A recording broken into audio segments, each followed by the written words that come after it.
everyone. I wonder who's on tonight. I always seem to be on Instagram very late, which is good and bad, because late I feel up to it. I feel relatively relaxed, and the only downside is I can't play anything on the keyboard because it's late. But anyway, how are you all? Nima, hey, good morning. Good morning. Where are you from? Good morning. So it must not be in the States. So let's see. Bug Box Books, hello. Hello. J Wells, 1901. Good morning, evening. How's it going? Hi, good morning from England. Can you do a video on Franz Liszt, La Campanella?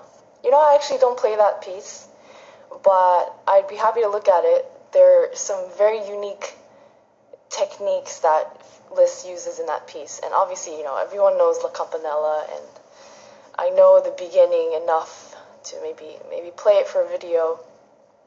But yeah, sure, for sure. I'll do a video on that. I know this isn't the first time someone has mentioned Liszt La Campanella, so for sure. 3 Shade Blue, blessings, thank you. So today I was doing some organization of some books and random stuff that I had lying around, and I found this. I wanted to show you guys. So this is very geeky. This is very nerdy. But this is a pen that I made a couple of years ago, I think. Maybe like 2 years ago. I made a pen that essentially can draw a staff, a 5-line staff. Super geeky, but let me show you because I was very excited to find this. Let me see if I can you guys see this? So, oh, I guess the ink is bad. Okay, here we go. So I made it so that on white paper or any surface, can you see that? You can draw 5 lines and essentially draw whatever, you know? That's what I used to spend my time on. But I might share how to make this in another stream or an actual video. Maybe not a video. This is way too geeky. But I made all of this from materials that I bought from a dollar store. So it's very practical, nothing fancy, but it works. Anyway, that was sort of random, but it was lying around. Let's see. Carrots are yummy. Hey, do you know some good viola jokes? I used to know a ton because, you know, when I was in conservatory, people would tell them all the time. But I'm not very good at telling jokes. But there's a really funny one that I remember about a violist running really late for the concert. He's always behind. He's, you know, really excited to be in this concert, but he just can't get it together. But one day he's on the transit. He's running late, looking at his clock. Oh no, I can't make it on time. The concert starts, and he runs to the door, and they already started. So he says, "Oh man, you know, I'm never gonna have a chance to get a compliment from the conductor or get a compliment from my peers." And he just sits backstage, kind of sad. And at the end of the concert, you know, everyone comes in. He kind of shimmies aside so that it's not so obvious that he wasn't there, and then the conductor comes up to him and he says, "Wow, you sounded amazing tonight." I think that was pretty funny. If you didn't get the joke, it's because he wasn't actually playing. Anyway, Piano Zone, I should be sleeping. It's like 1 a.m. here in New York. New York, nice. I miss New York. I used to live there. That's where my bad sleeping habits started, actually. I used to live in many different apartments in New York, and a lot of them were quite horrendous, to say the least. You know, I was a student, you know, you're running on a budget, and it's very hard to find an apartment in New York City. So I would have all of these Craigslist listing type rooms in these rundown apartments, and one of them that I lived in for a while was very in horrible shape and had a lot of cockroaches. I know it's really disgusting, but it's true. There were a lot of cockroaches, and instead of seeing them, of course you could see them in the kitchen and sometimes in your room, in the bathroom, but where you really notice them is through the walls when you're sleeping at night.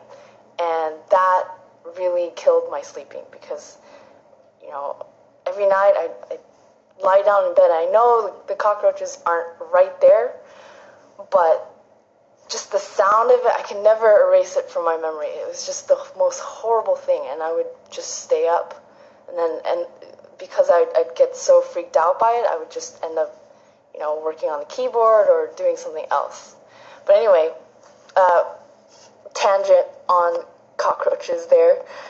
Let's see. What's the difference between a viola and a violin? The viola takes longer to burn. Oh, that's pretty good. That's pretty funny. I love violas, by the way. You play very good the piano, Edwin. Thank you so much. For Sharth, hello. Hey Nari, hello. Piano Zone, no, those are the worst. Right. It was horrible. I can't get it out of my memory ever.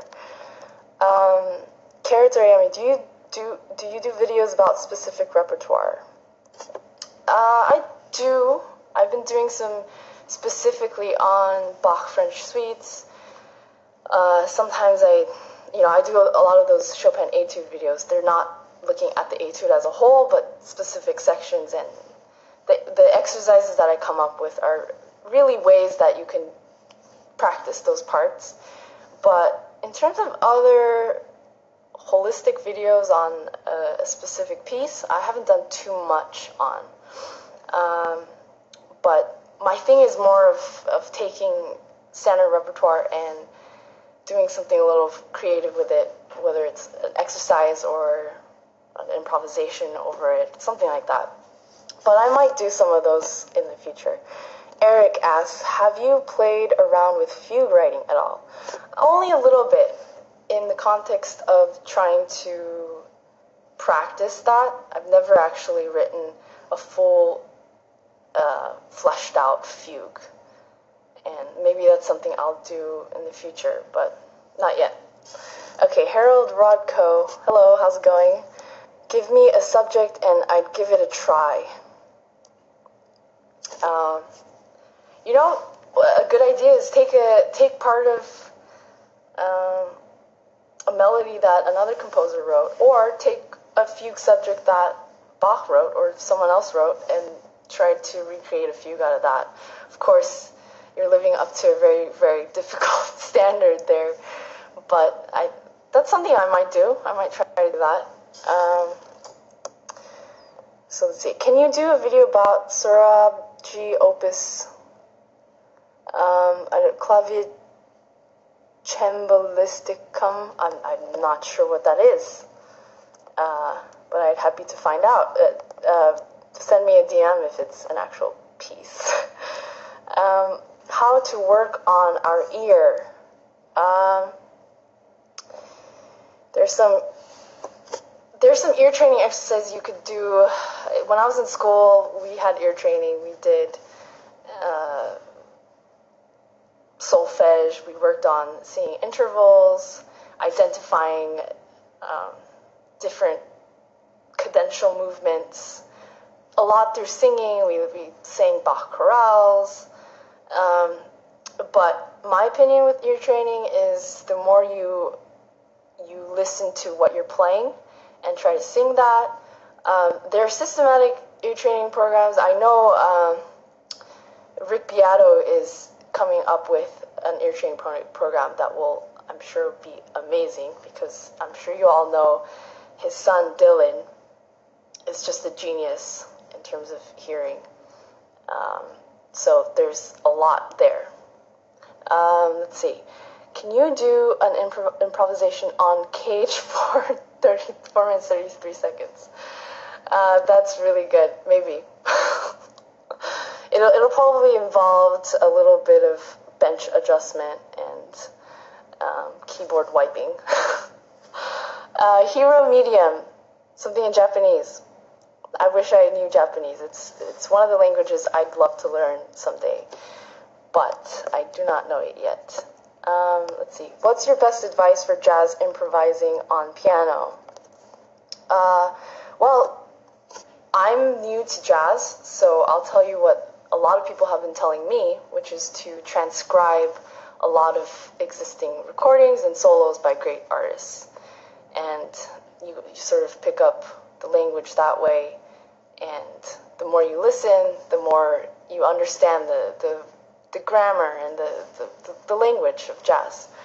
Okay, another question. What types of music, other than your own, do you listen to? What are you a fan of? Oh, so much. In general, I listen to mostly classical music and jazz on a day-to-day basis, but I'm pretty open to most types of music.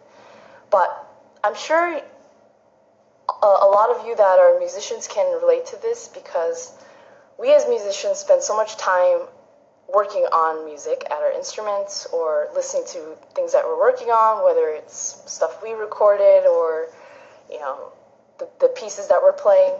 So we're always surrounded by music. So to take time to actually listen to music in the day, some days it doesn't happen as naturally because you're very preoccupied with your work. But for me, I usually like to do that on YouTube because instead of just listening, I learn a lot from watching live performances. And all of my favorite artists, to watch them live is great. But lately I've been listening to a lot of Messiaen, Ligeti, Arvo Pärt, in jazz, Brad Mehldau, Art Tatum. And again, these aren't my top favorite composers or artists, but just lately. But this is always changing, so that's a hard question. But types of music, jazz, classical, sometimes electronic music, it depends. Okay, let's keep going. That's lit. Thanks. I'm assuming you're talking about this. Let's see. What is your favorite piece? The one you can play anytime and means a lot to you. There are a few Bach pieces that I can play in the middle of the night or anytime. Some of his preludes from his Weltenburg Clavier, C major, F sharp minor, B flat minor, book 2, and for some reason those pieces always sort of center me, which is why I always come back to them. And there are some Chopin pieces, maybe not so core, not so meaningful in this calm inner sense of feeling connected with the music, but because it feels good to play. And those are some etudes, especially the first one. I always use that etude to sort of check how I am feeling at the keyboard on any given day, because I know how I feel when I play that, and I know when I'm off because it's noticeable. Okay, more questions. You like post-rock? Post-rock? I'm not really familiar with post-rock. I'm familiar with fusion a little bit. Sometimes I listen to that. Hi from Guatemala City. Hello. Very cool. Never been. For beginners, how much should we practice daily? How has your practice routine changed over time? I think that any number of minutes or hours is appropriate when you're a beginner, as long as you're consistent, as long as you're doing something every day. And that's something I always tell my students, because a lot of them actually practice maybe 2 hours the day before a lesson, and that's it. And they do all the cramming. And 2 hours is when you're beginning, 2 hours is a lot, or not a ton, but it's a substantial amount of time for a week. But even if it's 5 or 10 minutes a day, if you spread that out over a week, if you're doing, less than 10 minutes a day, or throughout the course of a week, that's less than an hour. But I would prefer that over practicing 2 hours the day before a lesson. So that would be my recommendation. How has my practice routine changed over time? I started off as a very poor practicer. I didn't like spending a lot of time at the piano. And when I was in high school, maybe the 2 years leading up to my college auditions, I increased my practice time for the first time ever from maybe an hour a day to about 5 or 6 hours a day. And I did that for a good solid year and a half, 2 years. And I think that's where a majority of my piano technique developed. And after that, of course, I worked hard some years at Juilliard, but those initial years before I went to college, I think were very crucial. And in college, I think pretty consistently I practiced maybe anywhere from 4 to 5 hours a day, but that's also because the curriculum demanded that kind of work to keep up with, all of the work and all of the recitals and all of the performances. Since then, my practice routine has changed a lot. A lot of days I don't practice at all, or I practice 30 minutes. It really depends. But I'm also spending a lot of time doing other things, not just practicing repertoire. I'm writing, I'm studying different concepts, so it's a little different. It's hard to say. But anyway, let's go on to a different question. If you had to choose, would you rather have to play early Baroque music in equal temperament or contemporary music in quarter, comma, meantone? Which would you choose? Wow. That's difficult. I'm going to go sideways with that answer. I would try I would love to experience playing Baroque music in unequal temperament. In the way tuning was in the earlier part of Bach's life, I would love to know what that's like. Okay, when your finger hurts, Dave asks, that's enough practice. Well, especially as a guitarist, I'm sure that's very telling. If your finger is hurting, then you should stop.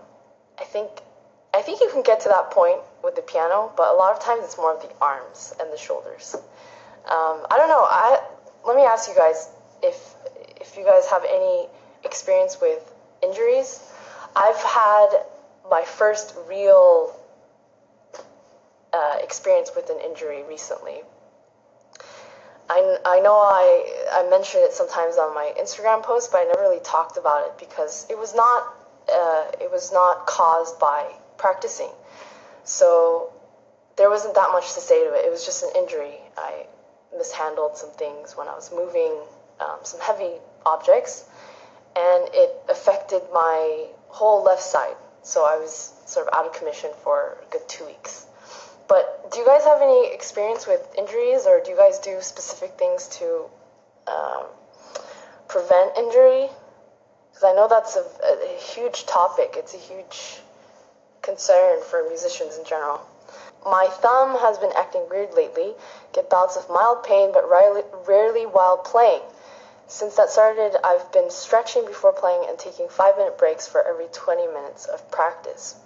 That's great. Breaks are super important. Because I'm distracted very easily, breaks happen very naturally, but on rare occasions where I'm super laser focused for a long period of time, it's hard to think about taking breaks, but that's great. Thumb pain. I wonder if it's related to something you're doing repeatedly throughout the day. I know from experience, some of my friends, the way you sleep, or even the way you're dealing with your phone. I know these days we're constantly on our phones, and that puts a minor stress, but it's repetitive enough that I think it could really affect us. I know for me, sometimes I'm on my bed, lying down and looking at my phone from above. And I noticed lately that sort of causes a little bit of pain and strain after, a good 10 minutes.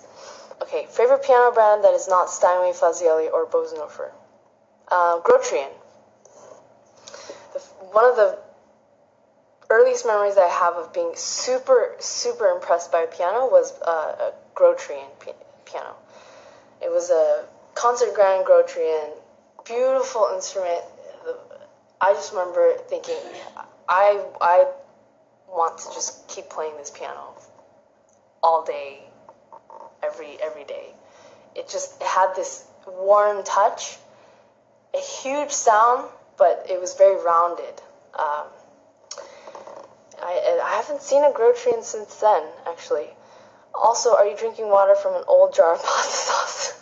Do you consider yourself a hipster? This is a mason jar. Someone gave me soup in this jar. So since then, I've used it as a water jug. Do I consider myself a hipster? No. I think hipsters are actually really hip. I think there's that element in there. Even if they're really trying hard, I think to be a hipster, you have to be pretty hip. Another thing I wanted to ask you guys, do you guys use the iPad for music? I know there's the app Fourscore. I'm not sure if there are many other apps that I've seen people use, but for me, I've always used Fourscore. I'm only asking because lately, I don't know why, but I sort of get annoyed looking at the screen of the iPad. And I'm a huge fan of using the iPad for performances and anything, and in practice. And for the longest time, that's all I had. I had all of my scores, all of my notes, and with the iPad, I could mark and highlight. And, if you watch my videos, I'm a huge fan of highlighting things. So I love the iPad. And when I'm traveling, this big stack of books can just fit all digitally in that one device. But I don't know. I think there's something about the physical paper, or especially physical books, that I find very comforting as a musician. And going so long without that, I think really got to me. So lately I haven't been using my iPad very much, but I'm curious, do you guys use the iPad? Okay, I used the iPad while working on a cruise ship. It worked well in general, except for the time someone accidentally airdropped photos to our violinist mid-performance. Wow, yeah, I have experiences of forgetting to put the iPad on airplane mode, but that's hilarious.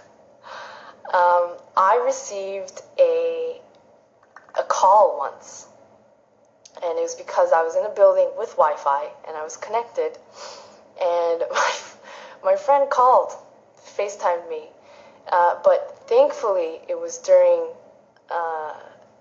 in between the pieces, so it didn't affect any performance during it, but it was pretty hilarious. Greetings from Greece. Hello. Never been to Greece. I would love to go someday. Okay. I easily get distracted when I read the score from my device, especially when someone is texting me or anything in general, so I'd rather print it on a piece of paper. Right, again, I think in general, if you're using the iPad, to put it on airplane mode is good. But if it's an electronic device connected to all types of apps and social media, that's really hard to do. But with a piece of paper, I really like how you can spread out multiple pages on the stand, because that's something I am not able to do with an iPad, right? So just having that luxury of not having to scan the pages for, a set of 3 pages or so, I think is really cool. And also sometimes using a pencil, marking something, erasing, that process is much faster because the iPad lags sometimes. And the model that I use is now several years old, maybe 4 or 5 years old. So it's not in the best condition, and I noticed that it freezes a lot and it lags a lot. So I just get tired of it. But I still love using it. Carrots Are Yummy says, when using the iPad, how do you manage 5 pedals instead of just 3? Do you have an agile right foot, or do you use the 2-foot technique? 5. What's the 5th pedal? Because there are 3 piano pedals, 1 pedal. Oh, I guess the page turning pedal has 2 pedals, right? If you're counting both. That's something it took me a good month to get used to, because I wasn't used to using my left foot for anything while I was playing. But basically, you never really have to use both. Well, if you're using the sostenuto pedal and the soft pedal with your left foot and your right foot, you're using both. But you just find different spots where you can just shift over and press that the 4-score pedal or the page turning pedal. But the closer you keep it to the piano pedals, I think it always helps. Okay, can you do a cover of Fergalicious in boogie-woogie style? No, I can't, because I don't know what Fergalicious is, and I'm not very familiar with the boogie-woogie style, but maybe one day. Okay, what's your recommendation for memorizing pieces and overcoming stress while playing and keeping focus? So memorization is something I struggle with, for sure. I think it's because, for me, I have this mindset about it that it's so abstract. You can't really know. How do you know for sure, especially if it's a very complicated piece? How do you know for sure that it's memorized? It's not some tangible thing that you can hold on to, and it's complete when it's complete. So I did a video on this on my YouTube and Facebook pages, and I explained sort of my idea about memorization, where the more ways you understand something, the more secure it'll be, because you're not only relying on one thing. You're not only relying on remembering the harmony or muscle memory. You're relying on a whole bunch of things. Overcoming stress while playing and keeping focus. I think learning to maintain a sense of relaxation physically while you're at your instrument really affects how you are mentally, because they're very, very connected. And in my experience, especially when I'm performing, a lot of times when I take care of that first, because it's a thing that you can change in a split second. You could be tense, and it doesn't take much to just turn that switch and relax all of your muscles. And when you do that, it sets you up to kind of be more present and be less tense. Keeping focus, the same thing. I think just focusing on listening when you're playing. I think it's very natural to let your mind wander while you're playing, because by the time we're playing a piece, we could play it sometimes with our eyes closed. We could play it even if we're not completely present. So then our mind starts wandering, even if it's in little deviations, such as you're playing a section and then your mind starts to say, the next 2 pages, there's that one section that you probably didn't practice that much, and then you start thinking about that. So the more you just focus on the music, the lines, the harmony that's happening at the moment, I think the better off you are. No one, when. What do you think about audio editing? I've only had one or two real experiences with audio editing, where I did a recording in a studio, and I made notes to splice certain sections together. I think nowadays it's such a standard that you really can't, a lot of times you really can't get away with it. Of course, there's definitely a place for live recordings and unedited recordings, and I've done those recently as well. But audio editing, it's almost a craft unto itself, because with it you're able to construct a piece to reach a different kind of standard that's, of course, very unnatural, and I think very unrelated to live performance. And in some ways it doesn't help where live performance is going, especially as classical musicians, because that standard of that perfection that's reached with audio editing is applied to live performances. And that's a great thing, because technique and our expectations and our standards are progressing in that way. But I think when it goes overboard and people are focusing too much on that perfection, I think a lot of areas of the music and live performance in general are compensated. And I think that puts a huge amount of pressure, a huge amount of stress on a lot of musicians, and it puts a different kind of priority at the face of live performance. And I don't think that's always a good thing. But again, there are many positives to that, because we're all, progressing, getting better. But yeah, those are my thoughts on that. I can go on and on about this, but that's my thoughts on audio editing. Dave, as a blues player, seriously, what are right? Who needs scores? Someone told a joke to me before that goes, how do you make a guitar player stop playing? You put a score in front of his stand. And how do you make a pianist stop playing? You take the score away. So there's a real difference there.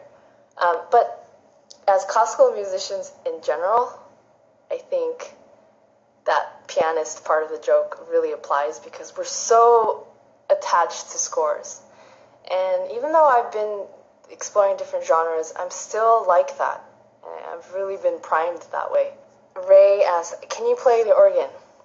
I've tried playing the organ once or twice. I think I've mentioned this before, but I have a really great friend, Michael, who is an organist at St. Patrick's Cathedral in New York, and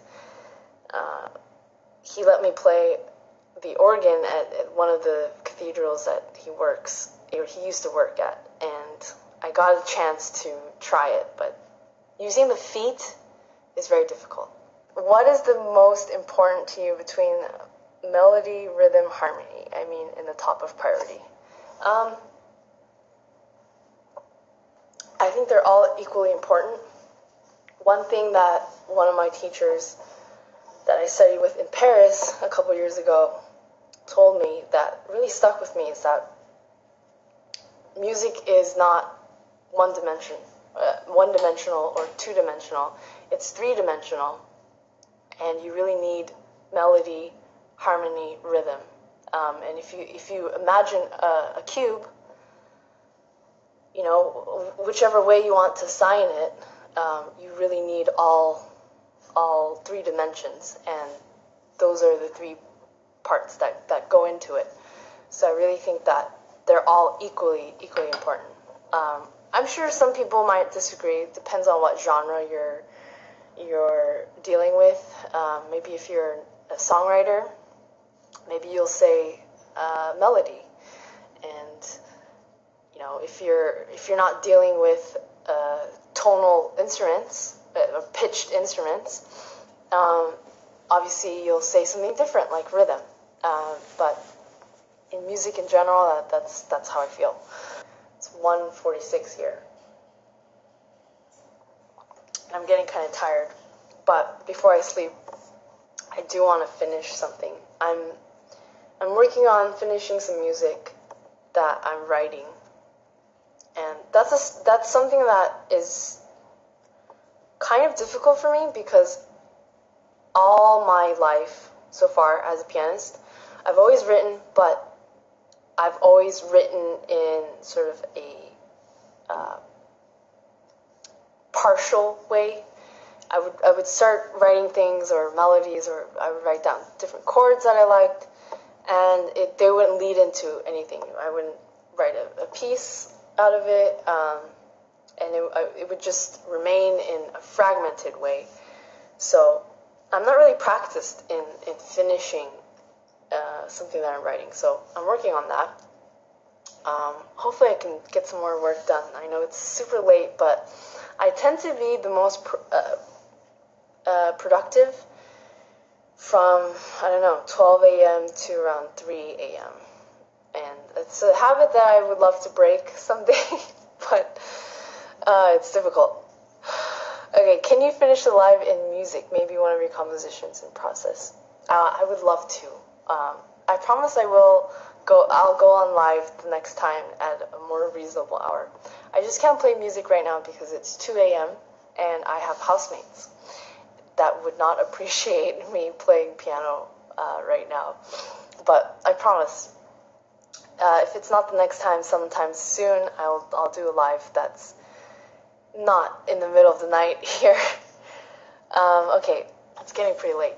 So anyway, as always, I'll just end the stream by saying if you have any more questions during the week or after this, just DM me. And one function of DMs that I've been using more and more recently is the little video messages. I know I have quite a few people that follow my stuff that are Koreans, and for me it's easier to reply in speech than text. So especially, I didn't see any Korean comments today, but if you're Korean, send me a message. I'll reply to you. If not, just feel free to email me, DM, or leave a comment, and I'll try to answer any questions, or just say hi. I always like seeing your comments and hearing from you all. Okay, last one. What's the difference between a piano and a tuna? You can tune a piano, but you can't piano a tuna. Those are good. Thanks so much for all of the really funny jokes that you wrote in here today. I'm gonna think about these. Anyway, thanks so much, guys, and I'll talk to you soon. Bye, guys.